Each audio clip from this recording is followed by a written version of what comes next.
Om Swastiastu. Kami dari Dewan Guru Penggerak Angkatan 11 Kota Denpasar hari ini akan melaksanakan demonstrasi kontekstual modul 2.3 coaching dalam supervisi akademik.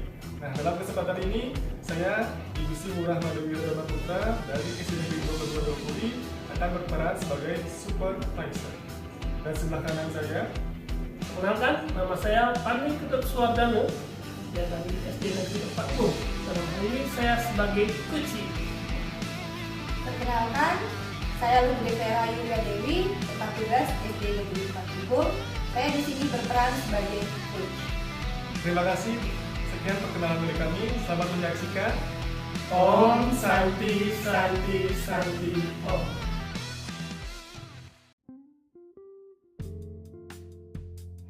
Selamat pagi Bu Vera. Bagaimana kabarnya hari ini? Selamat pagi Pak Murah, Astungkare, sehat selalu. Terima kasih Pak Murah.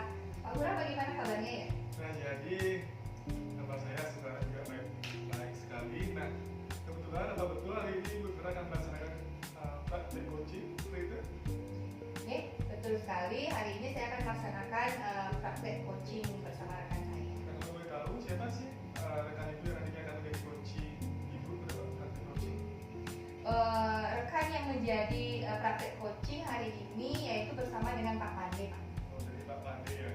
Betul sekali. Nah, jadi Ibu di sini saya selaku supervisor Ibu nanti akan melaksanakan kegiatan penilaian atas praktek coaching yang akan Ibu laksanakan nanti. Nah, yang dimana penilaian yang saya lakukan nanti akan mengacu pada rubrik penilaian supervisi seperti itu Ibu. Oke, baik Bapak. Nah, jadi Ibu, terkait rubrik penilaian supervisi ini saya akan menilai dengan mengacu kepada prinsip coaching, yaitu kemitraan, proses kreatif, dan juga mengoptimalkan kompetensi. Siap Ibu untuk melaksanakan kegiatan coaching hari ini? Astungkare, saya siap. Nah, jadi siap ya Ibu ya untuk sharing lain? Siap. Nah, jadi tapi sebelum itu, sebelum saya melaksanakan penilaian nantinya terhadap kegiatan coaching Ibu nanti, boleh saya memberikan beberapa pertanyaan kepada Ibu? Baik Bapak, silakan. Nah, jadi langsung saja Ibu untuk pertanyaan pertama, kira-kira pada saat kegiatan coaching nanti, kompetensi coaching apa yang ingin Ibu kembangkan nanti pada saat kegiatan coaching sendiri? Kompetensi inti coaching ya maksudnya Pak ya? Iya, betul Ibu. Oke, untuk itu sepertinya nanti saya akan mengembangkan kompetensi inti coaching itu yaitu presence, kehadiran penuh, kemudian juga mendengarkan secara aktif dan mengajukan pertanyaan yang berbobot dan terbuka kepada coaching. Nah, jadi seperti yang Ibu katakan tadi, terkait kompetensi yang akan Ibu kembangkan tadi seperti present atau dengan penuh, mendengarkan dengan aktif dan mengajukan pertanyaan yang berbobot. Nah, dari ketiga itu, kalau Ibu memilih satu mungkin yang ingin spesifik untuk dikembangkan, kira-kira kompetensi mana yang lebih akan Ibu kembangkan nanti seperti itu? Baik Pak Murah, dari tiga kompetensi yang tadi sudah saya sebutkan, mungkin yang lebih saya spesifikkan dari observasi nanti yaitu terkait dengan kehadiran penuh Bapak. Oh, jadi kehadiran penuh ya, gitu Bu ya. Nah, jadi Bu Vera, setelah kegiatan coaching ini dilaksanakan nanti, apa yang menjadi indikator ketercapaian dari tujuan coaching yang ingin Ibu laksanakan nanti seperti itu? Ya, untuk indikator yang ingin saya capai nanti adalah saya ingin menerapkan alur tirta ya Pak. Jadi pada pelaksanaan coaching itu saya akan menerapkan alur tirta dalam coaching nanti bersama dengan coaching saya. Ya, jadi, nah Ibu Vera, jadi nanti pada saat kegiatan coaching, Ibu Vera akan menjadikan alur kita sebagai indikator ketercapaian dan keberhasilan dalam kegiatan coaching yang akan Ibu Vera laksanakan nanti bersama coaching Ibu Vera, yaitu Bapak Pandai itu seperti itu. Betul Pak. Nah, jadi terima kasih Bu Vera. Itu tadi observasi saya sebagai supervisi. Jadi hari ini saya sudah selesai pelajaran yang disebut dengan pra observasi terkait kegiatan coaching yang kami lakukan nanti. Nah, untuk sekarang apakah Bu Vera sudah siap untuk melaksanakan kegiatan coaching? Astungkare, saya siap Bapak untuk melaksanakan melaksanakan kegiatan coaching hari ini. Nah, jadi karena Ibu Vera sudah siap, mari kita mulai kegiatan coaching hari ini. Baik Bapak, terima kasih. Terima kasih kembali Ibu Vera.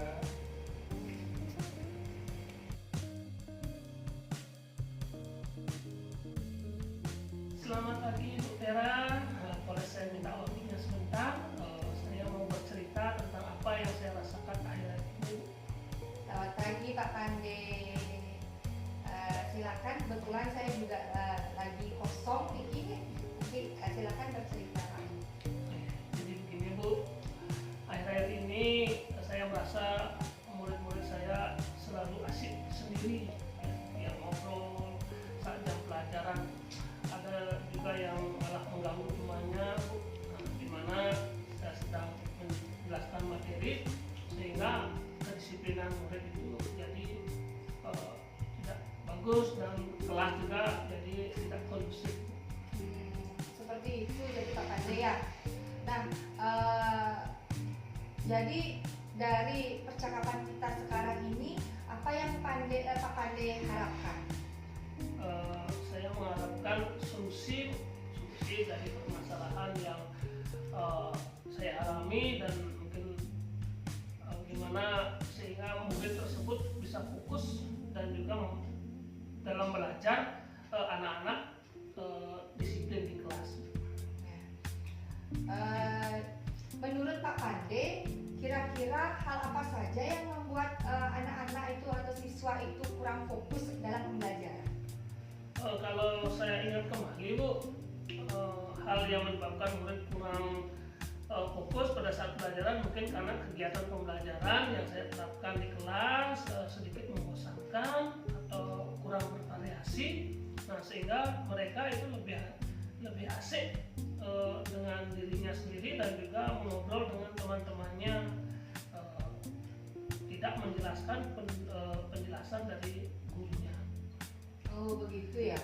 Nah, kira-kira apa saja yang dapat membuat murid Pak Pande itu bisa lebih fokus di kelas pada saat menerima pembelajaran itu Pak?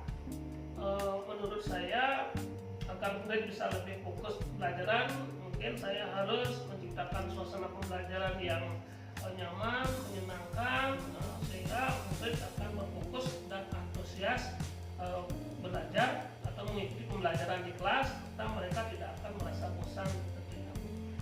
Nah, wah, kelihatannya itu sangat menarik sekali Pak Pande ya. Nah, menurut pendapat Pak Pande sekarang, apa saja yang bisa membuat murid Bapak itu merasa senang dan tidak bosan pada saat pembelajaran? Menurut saya, pembelajaran itu harus berpusat pada murid dengan menampilkan konten-konten yang menarik sehingga membuat pelajaran yang interaktif, menggunakan game edukasi, bahkan sesekali menyelipkan ice breaking sehingga murid tidak jenuh dalam proses pembelajaran.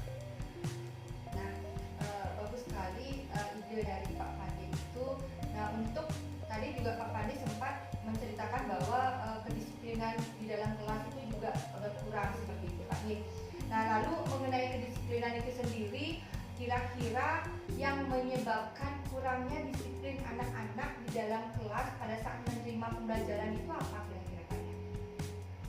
Mungkin karena kurangnya pemahaman mengenai keyakinan kelas yang telah kita sepakati bersama. Jadi sebelumnya Bapak sudah memiliki keyakinan kelas. Kalau boleh saya tahu siapa saja yang terlibat dalam pembuatan keyakinan kelas tersebut? Kalau sebelumnya saya yang lebih banyak memberikan gagasan dalam pembuat keyakinan kelas tersebut. Tapi mungkin saya akan lebih banyak melibatkan siswa untuk kedepannya dalam membuat keyakinan kelas tersebut agar mereka semua dapat menyampaikan gagasan yang diharapkan. Nah, betul sekali itu Pak Pande. Saya yakin jika Bapak lebih banyak melibatkan siswa, pasti mereka lebih antusias dalam belajar dan untuk bertanggung jawab atas kesepakatan kelas yang sudah disepakati bersama di dalam kelas antara guru dan siswa tersebut. Yang pertama yang saya akan rancang adalah strategi pembelajaran yang menyenangkan dengan memanfaatkan sumber belajar seperti memanfaatkan aplikasi Canva untuk membangun kreativitas murid. Yang kedua, saya akan mengajak murid untuk membuat keyakinan kelas, di mana muridlah yang akan menyampaikan gagasan mengenai kelas impian yang mereka harapkan. Nah, luar biasa sekali rencana dari Pak Pande. Nah, ini semoga berhasil, harapan kita bersama. Semoga apa yang sudah Pak Pande rancang bisa berhasil. Nah, kemudian komitmen apa yang nanti Bapak harapkan dalam rencana Bapak untuk ke depan? Komitmen yang ingin saya rancang ke depannya adalah bagaimana membangun kelas yang menyenangkan, juga kreativitas murid selalu meningkat, jadi anak-anak antusias dan fokus pada saat mengikuti pembelajaran di kelas. Wah, bagus sekali idenya Pak Pande ya. Saya sangat mendukung tentunya untuk rencana kedepannya Pak Pande. Semoga semua berjalan lancar dan saya harapkan juga bisa nanti tetap menjadi teman untuk bercerita lagi untuk kedepannya. Kemudian untuk kedepannya Pak Pande juga bisa membuat pembelajaran yang sangat menyenangkan di kelas seperti itu Pak Pande. Terima kasih Ibu waktunya untuk sharing hari ini. Semoga kita selalu menjadi guru yang dapat mengantarkan murid-murid kita untuk menuju kesuksesan mereka masing-masing. Ya, terima kasih Pak Pande. Sampai bertemu kembali.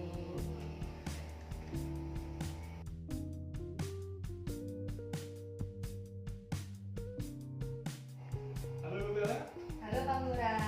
Nah, jadi tadi Ibu sudah melaksanakan kegiatan coaching dan saya pun sudah melakukan kegiatan supervisi. Nah, saya juga sudah mengamati proses kegiatan coaching yang Ibu laksanakan bersama coach Ibu Pak Pande, itu seperti itu. Betul Pak Murah. Nah, jadi sekarang saya ingin menanyakan beberapa pertanyaan kepada Ibu dan saya juga akan menyampaikan bagaimana hasil supervisi yang saya sudah lakukan atas praktik coaching yang Ibu laksanakan tadi. Siap Ibu? Siap Pak Murah. Nah, langsung saja Ibu. Pertanyaan pertama, apa saja sih yang Ibu laksanakan tadi dalam praktik coaching yang Ibu laksanakan bersama coach Ibu Pak Pande? Baik Pak Murah, yang sudah tadi saya laksanakan pada saat kegiatan coaching itu saya sudah menerapkan alur tirta Pak Murah. Ya, jadi di mana saya menyampaikan tujuan yang pertama, kemudian saya sudah mengidentifikasi dan kemudian saya juga menanyakan terkait dengan rencana aksi. Dan rencana aksi di mana coach itu bisa berkomitmen menyelesaikan tantangannya sendiri, seperti itu. Nah, di alur tirta tersebut saya sudah menerapkan secara maksimal. Ini di sana saya juga mengidentifikasi, kemudian menerapkan dalam bagaimana saya bisa membuat pertanyaan yang berbobot kepada coach saya. Itu kemudian percakapan saya dan coach juga coach tersebut merasa nyaman, bagaimana coach tersebut bisa menyampaikan permasalahannya dengan saya itu merasa nyaman. Seperti itu kira-kira Pak Murah. Nah, ya betul sekali Bu Vera. Tadi saya juga sudah berdasarkan pengamatan saya juga. Saya lihat juga Bu Vera sudah menyampaikan atau melaksanakan alur tirta dengan sangat baik. Nah, jadi Bu Vera, terkait indikator yang kita bahas tadi di pra observasi sebelumnya, kira-kira dari indikator keberhasilan atau ketercapaian yang ingin Ibu capai di awal tadi, apakah sudah tercapai? Astunggara sudah Pak. Nah, indikator ketercapaian yang ingin saya capai sudah tercapai Bapak nih. Terkait penerapan dari alur tirta, kemudian ketercapaian tersebut, kalau saya ibaratkan dengan skor kurang lebih di antara 9 sampai 10 itu Pak Murah. Nah, benar sekali Bu Vera. Nah, jadi setelah saya tadi melakukan observasi, supervisi dari Ibu, jadi benar sekali. Tadi saya amati Ibu sudah melaksanakan alur tirta dengan sangat baik. Nah, semuanya alurnya sudah Ibu laksanakan, lalu Ibu juga sudah melaksanakan prinsip coaching yang sesuai, mulai dari kemitraan, proses kreatif dan memaksimalkan potensi. Nah, itu tadi sudah Ibu lakukan. Dan juga fokus tadi saya pada kompetensi yang ingin dikembangkan tadi. Jadi sudah sesuai dengan apa yang Ibu inginkan pada saat supervisi di awal tadi. Nah, berikutnya setelah Ibu melaksanakan coaching tadi dengan Bapak Pade sebagai coach Ibu, setelah Ibu berhasil mengembangkan kompetensi kehadiran penuh pada coach Ibu, kedepannya apalagi kira-kira yang Ibu ingin kembangkan untuk praktek-praktek coaching Ibu ke depan? Baik Pak Ngurah, tadi saya sempat memfokuskan yaitu kehadiran penuh Ya, dengan betul, Ibu, ya. coaching saya. Mencapai, Ya, sudah. Nah, untuk selanjutnya saya rasa kedepannya saya ingin mengembangkan lagi kompetensi kehadiran penuh Pak Ngurah. Ya, jadi agar ke depan proses coaching yang saya laksanakan itu bisa berjalan lancar. Seperti itu kira-kira Pak. Nah, bagus sekali Ibu Verana terkait pengembangan kehadiran penuh tadi yang saya sudah supervisi juga tadi. Memang betul Ibu sudah mampu menciptakan atau menghadirkan kehadiran penuh pada saat saya supervisi tadi, dan memang hasilnya sesuai. Kedepannya Ibu akan mengembangkan fokus dalam praktek coaching berikutnya adalah fokus, betul sekali kan Ibu? Nah, jadi bagaimana nantinya Ibu bisa menjadi coach yang bisa mendengarkan apa yang disampaikan oleh coach Ibu, sehingga kegiatan coaching itu bisa berjalan dengan lebih baik kembali. Nah, jadi ini adalah akhir kegiatan supervisi saya Ibu selaku supervisor, di mana di sini bisa Ibu baca sendiri. Di sini saya juga sudah menuliskan catatan-catatan kecil terkait penilaian saya terhadap proses coaching yang Ibu lakukan tadi. Nah, ini penilaian saya sudah buat berdasarkan rutin penilaian yang saya sudah jelaskan tadi di awalnya. Jadi penilaian ini saya harapkan bisa menjadi bahan refleksi ke depannya Ibu untuk menjadi coach yang lebih baik lagi ke depannya, sehingga nanti pada kegiatan-kegiatan coaching ke depannya Ibu dapat menjadi coach yang lebih baik lagi, sehingga dapat mendidik dan membentuk dan membantu coaching Ibu selanjutnya seperti itu. Terima kasih Pak Ngurah atas observasinya hari ini.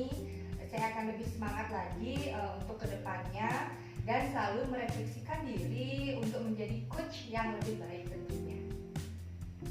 Nah, jadi terima kasih juga kembali Ibu Vera, semangat dan sukses selalu ya Ibu.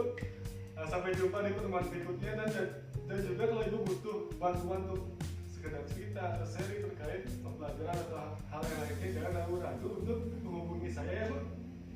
Baik Pak Ngurah, terima kasih. Semoga Bapak juga sehat selalu dan kita bisa sharing terkait coaching ini lagi Pak Ngurah. Sampai jumpa di pertemuan berikutnya Pak Ngurah. Terima kasih.